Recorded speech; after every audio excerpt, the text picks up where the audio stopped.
Yo, what's poppin'? Coming to you with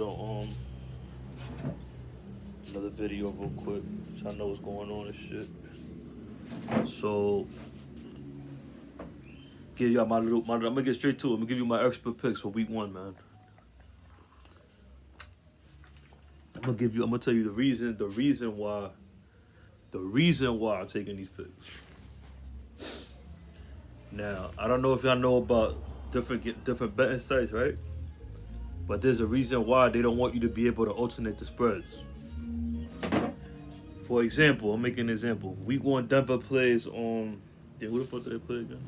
They play the Tennessee Titans, right? The spread's at 7.5 right now. The spread's at 7.5.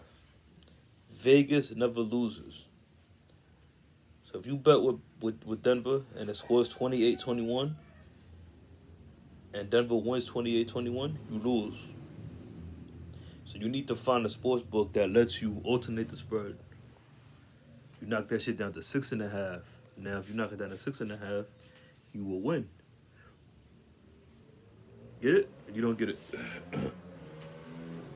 Right? That's the first thing.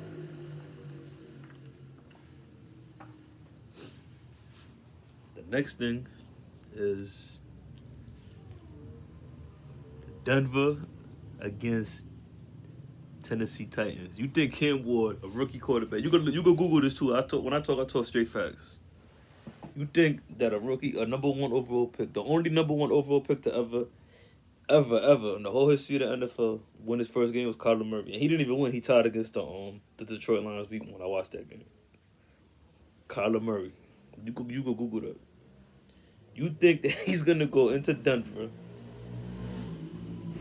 and beat that Denver defense with Bo Nix, Sean Payton, and do I gotta keep talking with that offensive line?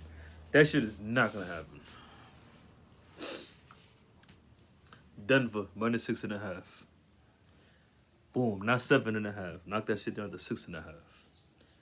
Guaranteed money right there, right? Then I got Arizona. They got it at 5. Vegas always wins. Knock that shit down to 2.5. Kyler Murray, Marvin Harrison Jr., that offensive line. Playing Spencer Rattler. Spencer Rattler, bro. He wasn't even supposed to be the starting quarterback to play against. Come on, bro.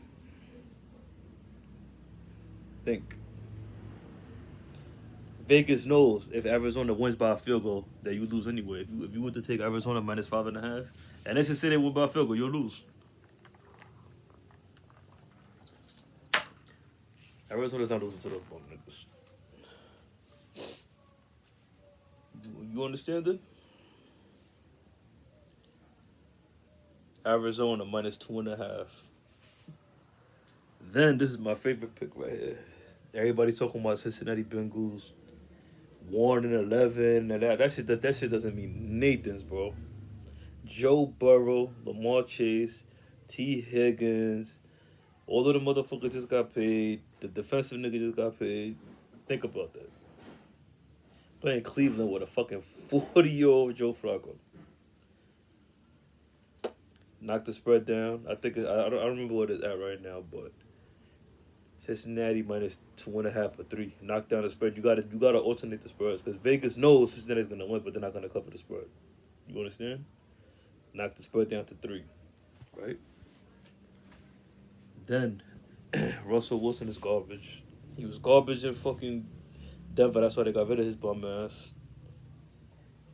It's in Pittsburgh last year. He got sacked more than any other offense. He was sacked more than any other quarterback in the league. The Giants trash. Taking Washington at home all day. But like I told you, take them straight up money line. Don't trust that spread because they win by a field goal and you'll lose. Think about that. Now, if y'all don't got no money to gamble or whatever like that, y'all only got like a little $10, $20, whatever, $100. Do a little $10 parlay on the 4 picks I just told you. So if you do it with the spreads I told you, you put up 10, 20, you win like 80 or 100. Start off like that. Week 1. You know what I'm saying? Start off. Don't let that help y'all out. You know what I'm saying? I heard a lot of people on here talking about, oh, don't bet on player props. That shit is bullshit. I've hit mad money on player props. If you look at my shit, you can see that I hit a parlay on player props. That shit is bullshit. You gotta know who it is. Joe Burrow. All right. Hold on. I want to talk about your mindset. Your mindset when you lose. And I'm 100%. I'm sure about my picks, but when you lose, hypothetically, right? You lose. Let's say you bet $100 and you lost $50, $80. Don't try to get it back. Just say, you know what? Even when you win, let's say you win all your bets, you're like, damn, I'm gonna keep betting. No. Don't keep betting.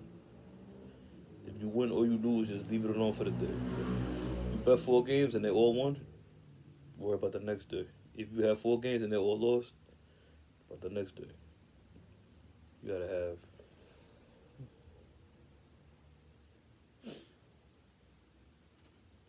number 2, the point spreads. Give y'all the picks. Y'all want to listen to them? Listen to them. If not, that's on y'all. You have to find a sports book that gives you the chance. Not all of these sports books do this, but they don't want you to. They don't want you to change the spreads. They want you to lose with the spreads. You know what I'm saying? They want you to lose with the spreads. They don't want you to be able to change the spreads. Bet 105 lets you alternate the spreads. That's the one that I use. Bet 105. And I'm not sponsoring them. None of that shit. I'm trying to push out on the game. DraftKings and FanDuel, I believe that they do, but I don't really use those no more. You know what I mean? You have to be able to change the spreads. Because if you bet, hypothetically, on, let's say you bet on Arizona against New Orleans straight up, you would have to bet 100 to win like what, $40, $50. You only won like 150, if I'm not mistaken. With the spread, if you bet 100, you'll win 90, but they don't want you to be able to change it. Winning is better than losing, bro. You know what I'm saying?